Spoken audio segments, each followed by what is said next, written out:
Saya punya teman orang Padang. Dia ikut tes akademi kepolisian. Dari sekian banyak yang ikut tes, 50 orang yang keterima, dia salah satunya. Terus karantina 50 orang ini. Tes ujian yang kedua, dari 50 orang ini cuman dia sendiri yang gagal. 49 orang tuh lulus tes kedua.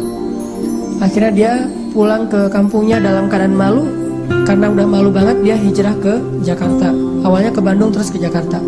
Di Jakarta, alhamdulillah setelah sekitar 8 tahun, dia bisa survive, bahkan sukses. Sekarang dia punya beberapa outlet di Tanah Abang, punya pabrik di Bogor, dan punya omset sebulan itu gak kurang dari 1M, dengan keuntungan kurang lebih 40%. Jadi 400 juta lah profit bersihnya sebulan.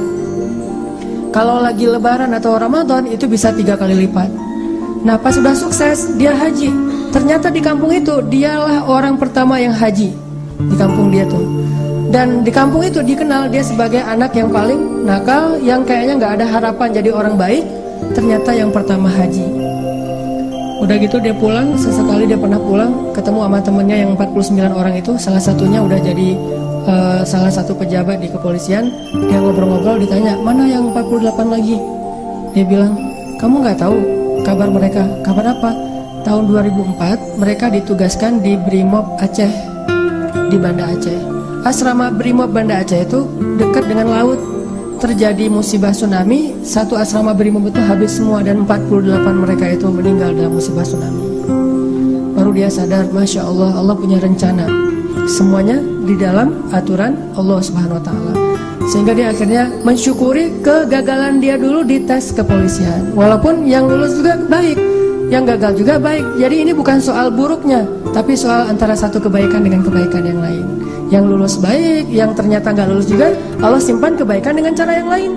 Bahkan mungkin bagi dia sekarang, kalau disuruh pilih, dia lebih milih nggak lulus. Kalau dia sekarang udah paham, dulu dia memilih lulus. Dia stres, dia kayak putus asa gitu. Pas ketahuan cuma dia sendiri yang nggak lulus. Tapi setelah dia paham maksud Allah, pasti kalau sekarang disuruh pilih, mending dulu kamu lulus apa enggak? Enggak deh, mending kayak gini aja, pasti kayak gitu. Jadi kita butuh waktu untuk mengerti teman-teman tentang maunya Allah itu apa. Sama kayak sekarang, kita butuh waktu untuk mengerti kenapa di usia segini masih sendiri. Butuh waktu untuk mengerti. Mungkin Allah emang lagi mempersiapkan calon imam kita yang ideal banget. Nah untuk mendapatkan seseorang yang ideal itu kan butuh waktu. Kalau yang apa adanya kan, yang apa diobral gitu kan gampang. Tapi ini karena terlalu istimewa, kayak permata, mutiara, itu benar-benar dibentuk. Saking istimewanya butuh waktu yang lama. Sama kayak kita beli kendaraan. Kalau yang warnanya pasaran kan langsung ready stock ya. Tapi kalau yang warnanya paling unik sendiri kan inden kan. Sampai mau beli satu kendaraan aja indennya bisa 2 bulan. Kenapa? Warna ini jarang pak, istimewa, sehingga harus inden. Kalau yang ready stock banyak tuh warna standar aja. Begitu juga dengan jodoh. Ada jodoh ready stock, ada jodoh inden. Nah yang inden ini biasanya istimewa. Itu salah satu hikmahnya. Siapa tahu emang dia inden karena lagi mengkhatamkan Al-Quran. Dia berazam, ya Allah saya gak pengen nikah dulu sebelum khatam juz 30. Gak harus 30 juz kan. Sebelum khatam juz 30. Berapa lama? 15 tahun.